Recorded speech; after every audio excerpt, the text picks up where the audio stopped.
I'm Brandon, comicbook.com. My question is just with having worked with both Zack Snyder and Joss Whedon, I was just wondering like if you could talk a little bit about what the set was like, some of the differences, and how they kind of maintained the atmosphere on set and all that kind of stuff, and how they operated with you guys. Well, I got to address that. I mean, the movie is, Zack's DNA. Cast the movie, designed the movie. There's something that people, I think, don't understand who don't actually work on movies, which is how much of the work is done in prep. How much, the casting, the sets get built, the story is written, the ship is, in essence, sailing. Like I found as a director, you could maybe change 10%, 15% or something kind of on the day. So you really had Zack's, ship set sail for us, and we were fortunate that when Zack was not able to continue, we got really lucky in that we got a guy who's very accomplished in his own right, and particularly in this genre, and he kind of sprinkled some of his fairy dust on our movie and finished it. And I don't think there's any way to go back like to me and I look through the scenes and go, that's a Joss scene, that's a Zack scene. It was more, they were both working together toward a common goal. Debbie would know better than I would certainly, but I got the sense that Joss was working from what he had discussed with Zack before he stepped in. And for you guys up here, obviously, they've all kind of said how long of a process it was, and then having two directors working on the film. Can you talk about that a little bit? Just making sure that the vision that you guys had from the beginning, that you wanted as fans and for us as fans to see, finally came together. Yeah, I mean, listen, I think for us, this whole thing is so bittersweet because we have been working on this franchise for the past, almost 8 years when we started developing the script for Man of Steel.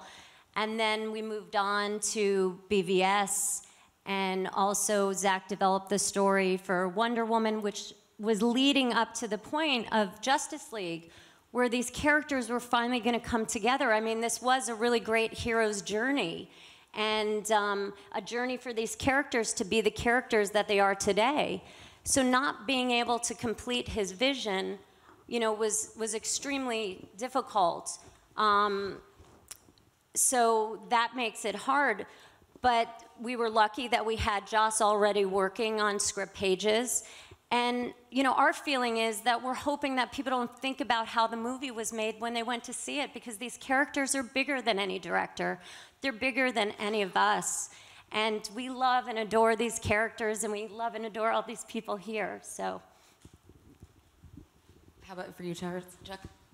Well, I mean, I can't really say it any better than Debbie or Ben, Of course, it's been just a great privilege and fun to work with Zack and Debbie on, and all of the actors in the various films, starting with Henry, with Man of Steel, and then as Ben with Batman versus Superman and Henry, and then Gal and Wonder Woman, and then the whole team together right now. It's been actually in a wonderful way, a great learning experience and life experience, and it was sad not to have Zack there, but as we've been saying, to have Joss come in, and he had already been working with Zack, and now we're just really happy with the movie and really happy with the dynamics of what we're doing and how great these characters, infused by this talent, have made these characters, and we're really happy to be sharing it with everybody. My name is Eric Eisenberg from Cinema Blend. My question is for Mr. Momoa. From the world of comic book movies, you've kind of been working in reverse, going from the team-up movie to the solo film. I'm just curious about the process of working this character from that direction, and also how the work on Justice League wound up impacting the work on the solo film. Well, I think that was one of the, it all kind of came from Zack's mind.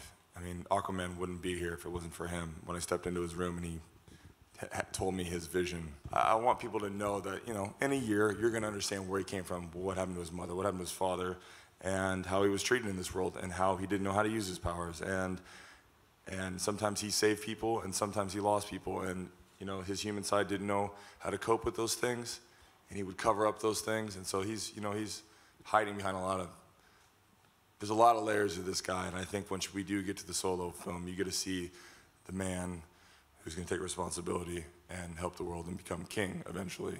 So this one, I don't really think that he is Aquaman, he's Arthur Curry, but he's not. He hasn't done the trident yet, and it's coming. But just stick with it. And he's Simba right now. For the people who are like, that's not my Aquaman, just like, just wait a little bit longer.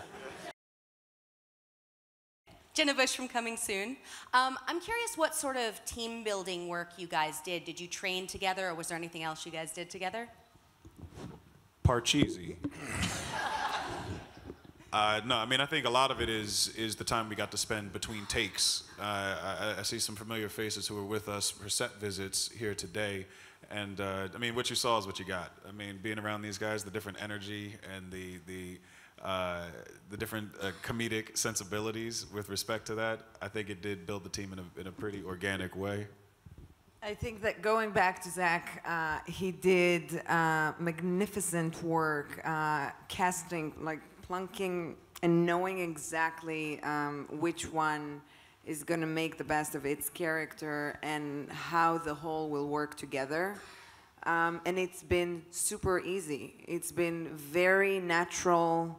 I mean, no hours at the psychologist, sofa talking about each other. No, it's been super fun and very easy. I just also want to add, as a producer, sometimes you go, gee, how are we going to get these guys to work together? How are we going to get them to bond? Well, we didn't have to do anything, If you went into the gym, sometimes many of them were there, sometimes they weren't. If there was take one, between take one and take two, or take three and take four, you'd look around, they were together. And, it was the most easy coming together of a group, on any group experience on a movie that I've ever seen.